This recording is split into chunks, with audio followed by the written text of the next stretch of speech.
Bonjour, c'est Trollolo Vélo. Aujourd'hui, je vous propose une vidéo longue et plutôt sérieuse à la suite d'une réunion publique organisée par la mairie d'Olivet et retransmise sur YouTube. Étaient présents à cette réunion le maire d'Olivet, l'adjoint à la circulation et à la sécurité que l'on voit au deuxième plan, et un ingénieur de la société Dynalogic qui a supervisé l'étude pour la mairie. Cette réunion concernait la circulation globale dans le centre-ville, avec un focus sur l'aménagement cyclable rue de la Source. La vidéo se veut sérieuse, mais si vous avez déjà vu mes précédentes réalisations, vous vous doutez que je garderai un ton, disons, troisième degré. Là, je fais des guillemets avec mes doigts. Cette vidéo se décomposera en trois parties. La première sera une introduction qui résumera la réunion. La deuxième exposera la situation actuelle sur l'axe de la rue de la Source et l'aménagement que souhaite mettre en place la mairie d'Olivet. Et enfin, je donnerai mon avis sur cet aménagement et son intégration dans un schéma à vélo plus global au sein de l'agglomération orléanaise. Je sais que cela n'intéressera sûrement pas un large public, mais je vais essayer d'être constructif, à l'image de la vidéo qu'a pu faire Altisplay sur sa ville natale en région parisienne, que j'ai personnellement trouvée très intéressante. Si la contextualisation ne vous intéresse pas, cette vidéo est chapitrée et vous pouvez directement vous rendre à la partie 2 ou à la partie 3. Commençons par vous décrire rapidement Olivet. C'est une commune de l'agglomération d'Orléans située au sud. Elle s'étend sur une vaste superficie et de nombreux lotissements sortent de terre ces dernières années recouvrant d'anciennes parcelles agricoles, ce qui augmente donc fortement sa population. Si on caricature, on pourrait dire qu'Olivet est le Neuilly d'Orléans, car l'Olivetin, c'est comme ça qu'on les nomme, est plutôt pété de thunes. Je connais bien Olivet car j'y ai vécu 18 ans. J'y ai fait ma jeune scolarité et mes parents y habitent. J'ai donc l'occasion encore aujourd'hui de m'y rendre fréquemment, mais sûrement pas assez à leur goût. Donc, pour le côté légitime, on peut me certifier Olivet pratiquant. Attaquons donc le résumé de la réunion YouTube organisée par la ville. Avant toute chose, je tiens à remercier la mairie de l'avoir maintenue en distanciel et d'avoir accepté une ébauche de débat avec un public attentif, impatient de faire bouger les lignes et peut-être aussi agacé par les mauvaises infrastructures et l'inaction d'Orléans Métropole. À la base de cette réunion vient l'envie de la ville et de ses habitants de faire diminuer la circulation automobile dans le centre-ville. Les objectifs de la municipalité sont 1. Dans le centre-ville, la marche à pied doit être le mode de déplacement principal. 2. Sécuriser les déplacements en vélo. 3. Moins de voitures car on observe aujourd'hui des phénomènes de saturation. On va commencer par des stats. Comme vous le voyez sur ce graphique, la marche est moins pratiquée par les Olivetains, 17%, que par les habitants de la métropole, 26%. À mon sens, on peut l'expliquer de deux manières. Olivet est une ville étendue et il manque des aménagements de qualité et sécurisés. Côté vélo, le taux d'utilisation est équivalent à celui de la métropole, donc plutôt faible, aux alentours des 5%. Je vous laisse le commentaire du représentant du cabinet conseil qui a fait un petit lapsus pour rigoler. Donc ça va passer par des aménagements qualitatifs, fonctionnels, qui vont permettre d'inciter un peu plus les gens à utiliser la voiture pour les trajets courts notamment. Bon, vous l'avez compris, le but est d'inciter les gens à ne pas utiliser la voiture pour les trajets courts. Il faut savoir que dans la métropole, 2 tiers des déplacements en voiture sont inférieurs à 3 km. Voici la zone de déplacement possible en partant du centre-ville d'Olivet. 3 km, c'est environ 35 minutes à pied, 9 minutes en vélo en y allant sans forcer, et 5 minutes à 50 km/h en voiture, sans compter le temps qu'il faut pour trouver un stationnement. Que lorsque le trajet domicile-travail fait environ 1 km, les Français sont en moyenne 42% à utiliser leur voiture. 1 km, c'est 12 minutes à pied, 3 minutes à vélo et 2 minutes en voiture. Revenons à l'utilisation de la voiture à Olivet.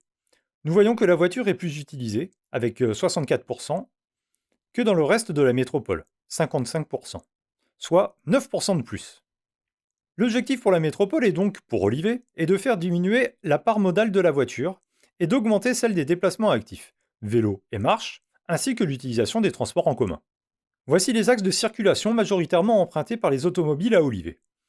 On voit en noir la 2 fois 2 voies, en rouge au sud la voie de contournement du centre-ville, mais également, et ce qui est plus problématique, la boucle intérieure du centre-ville. Enfin, sur cette vidéo, on voit que le trafic en centre-ville est chargé en heure de pointe et ne permet pas d'envisager sereinement l'utilisation du vélo, d'autant plus qu'aucune infrastructure n'existe. L'idée de la mairie est de diminuer le trafic de transit dans le centre-ville en incitant les automobilistes à le contourner, tant en créant des voies cyclables et des aménagements piétons sécurisés.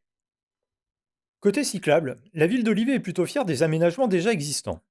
On le voit ici en vert foncé, les pistes cyclables, en vert clair, les bandes cyclables, et en jaune, les zones 30 km/h. Je ne vais pas dans cette vidéo aborder les détails des aménagements déjà existants, j'aurai l'occasion de le faire dans d'autres vidéos.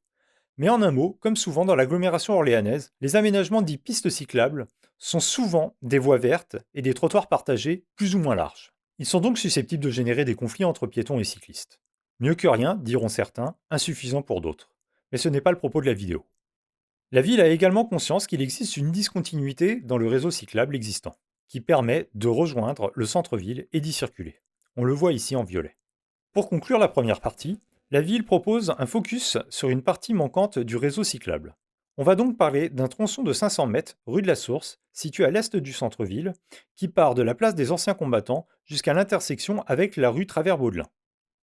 La municipalité a présenté une restructuration d'une partie de la rue de la Source. En effet, la rue de la Source mesure 3 km, donc cet aménagement ne représente que 16% de la longueur totale de la rue. Pour les 84% restants, ne soyez pas pressés, c'est dans les tiroirs de la mairie et cela se fera en collaboration avec le département, car il s'agit d'une voie départementale et cela à horizon 2023-2027. Nous avons donc le temps d'y revenir.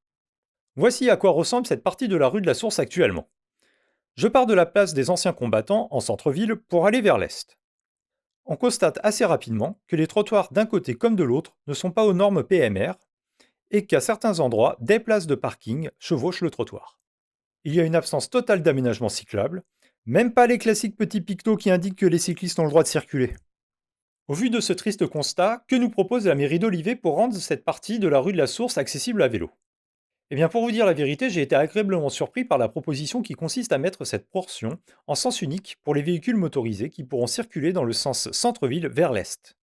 La portion de la route restante sera ainsi consacrée à la création d'une piste cyclable bidirectionnelle et on suppose qu'il y aura une remise aux normes des trottoirs.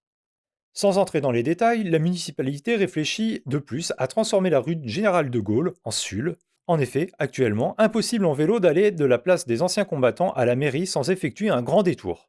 J'espère surtout que cela puisse se faire de manière sécurisée avec une séparation physique de la voie motorisée. Revenons à la rue de la Source. Les automobilistes qui voudront venir du centre-ville depuis l'est n'auront pas la possibilité de passer par ces 500 mètres en sens unique. Deux itinéraires de contournement pour accéder au centre-ville seront possibles. Le premier sera de passer par le boulevard Victor Hugo, puis la rue Marcel Belot, qui devrait devenir également en sens unique, sud vers nord. Ce qui permettrait également d'y incorporer un aménagement cyclable plus sécurisé qu'actuellement. La deuxième solution serait de passer par la rue Travers-Baudelin et de faire tout le tour du centre-ville pour rejoindre les parkings. Itinéraire qui sera à mon avis plus utilisé car plus court. La municipalité réfléchit à transformer également la rue Travers-Baudelin en sens unique est-ouest. Cela aurait plusieurs avantages. L'intégration de stationnement pour éviter les actuels garés comme une merde et la création d'un aménagement cyclable qui reste à définir en plus d'un probable SUL. Si celle-ci reste en double sens, il y aura des chicanes de stationnement pour limiter les garés comme une merde. Personnellement, je suis contre cette idée car elle supprime la possibilité d'aménager un itinéraire cyclable sécurisé. Je pense également que cela sera problématique pour les motorisés aux heures de pointe, comme c'est le cas rue des Anguignies où la circulation y est difficile quand le trafic augmente. Voilà donc le projet que la mairie propose. Cela reste encore à peaufiner et d'autres réunions devraient avoir lieu d'ici la mise en place du test de l'aménagement. Vous voyez donc que le dialogue est très ouvert et c'est tellement rare qu'il est important de le remarquer. Je vais à présent vous donner mon avis sur cet aménagement et essayer également de voir un petit peu plus loin. Commençons par reprendre la carte des déplacements courts avec un rayon de 1 km du cœur de la ville, la place Huissalé. Je rappelle rapidement que 1 km c'est 12 minutes à pied, 3 minutes à vélo, 2 minutes en voiture sans compter le temps pour trouver un stationnement. La question que je pose est, combien de personnes habitant ce rayon utilisent la voiture pour aller chercher son pain dans le centre-ville? Je ne parle pas du trafic de transit mais simplement de déplacement à l'intérieur de ce rayon. À mon sens, si on souhaite développer les mobilités actives et réduire la part de la voiture dans ce rayon, il faut développer des infrastructures qui incitent fortement les habitants à laisser la voiture au garage pour avoir un schéma de circulation enfin apaisé. Comment? En créant des voies piétonnes et des vélos prioritaires, sécurisés et directs. Il faut faire en sorte que les déplacements en voiture soient plus lents que les autres modes de déplacement. Par exemple, tout simplement en rendant ce tronçon de la rue Marcel Belot interdit aux voitures, comme le prévoit le plan vélo 2019 d'Orléans Métropole. Pour conclure l'approche dogmatique, quand on entame une réflexion sur les mobilités dans une ville, il ne faut pas se poser comme question combien de voitures passent actuellement dans cette rue, mais à quoi je veux que mon centre-ville ressemble. Ce préambule étant réalisé, et maintenant que je passe aux yeux de tous pour un cyclo-bobo écolo mangeur de quinoa, parlons concrètement de l'aménagement en lui-même. Oups, pardon, j'ai oublié gauchiste. Je vous ai dit précédemment que j'étais agréablement surpris par la proposition faite par la ville. En effet, elle dépasse en termes d'infrastructure les préconisations du plan vélo 2019 de la métropole d'Orléans. Le plan vélo proposait pour cette section de la rue de la Source de conserver le double sens de circulation et d'en faire une chaussée à voie centrale banalisée. En voici un exemple à Saint-Jean-le-Blanc, où on voit bien que la bande cyclable est respectée à merveille dès que la circulation augmente. Donc je dis super, banco, j'aime la proposition de supprimer une voie de circulation et de créer un double sens cyclable à la place. Solution bien plus sécurisante pour les vélos. Cependant, je vais ajouter des mais. Car, en soi, les 500 mètres proposés sont super, mais ils ne sont pas intégrés à un schéma global de déplacement. Je vais prendre un exemple déjà existant dans la métropole pour illustrer mon propos et ensuite revenir sur Olivet. Pour traverser le pont Georges V à Orléans, une voie de circulation motorisée a été supprimée pour créer un double sens cyclable. Quand on vient du centre-ville d'Orléans et qu'on se dirige au sud, vers Olivet, on passe d'un coup d'un environnement sécurisé à un no man's land, rue Dauphine, qui est totalement dépourvu d'infrastructures cyclables. Bonjour la continuité. Eh bien j'ai peur que ce schéma nocif au déplacement vélo se reproduise à Olivet. C'est bien de faire une piste cyclable de qualité, mais au milieu d'un désert ce n'est pas encourageant. Même si j'ai conscience que tout ne peut pas arriver d'un seul coup, je pense que pourtant, dans ce cas précis, sans autre aménagement même léger, cette piste ne sera pas à la hauteur des enjeux exposés précédemment. Prenons dans un premier temps l'extrémité est de la piste au niveau de l'intersection avec la rue Travers-Baudelin. Pour conserver un début de continuité cyclable vers un axe déjà présent et structurant, qui est le boulevard Victor Hugo, il me semble nécessaire d'appliquer pour ces 200 mètres les recommandations du plan vélo métropolitain. Cela consiste à faire de la voie de circulation une chaussée à voie centrale banalisée, avec suppression du zébra au sol au niveau du feu pour libérer l'espace à droite et permettre aux cyclistes de rejoindre le sas vélo. Si on prolonge un peu l'idée et que l'on souhaite se rendre au parc floral à l'est ou même rejoindre le pont Cotel, il serait également judicieux de continuer l'aménagement car le passage sur le pont de la RD 2020 est extrêmement dangereux. Les automobilistes, voire les bus, doublent sans visibilité et se rabattent littéralement sur vous s'il arrive quelqu'un en face. Étudions à présent l'autre côté de la rue de la Source, direction le centre-ville d'Olivet. Si l'aménagement reste en l'état, voici ce qui vous attend après avoir pédalé sur votre magnifique piste cyclable. Un trottoir partagé, minuscule, dangereux et non réglementaire qui longe 2 voies de circulation pour les motorisés. Un bel exemple de partage de la route. Il me semble indispensable également, lorsque la piste cyclable sera mise en route rue de la Source, de revoir totalement le partage de la route, en rendant prioritaire les vélos vis-à-vis des voitures pouvant arriver en face. En limitant la vitesse de la rue à 30 km/h avec l'interdiction de doubler comme c'est le cas dans de nombreuses rues en Belgique, on appelle cela les rues cyclables. Ou bien en créant une piste cyclable sur la chaussée, séparée physiquement, et raboter un bout du parking pour laisser passer les voitures en parallèle de la piste.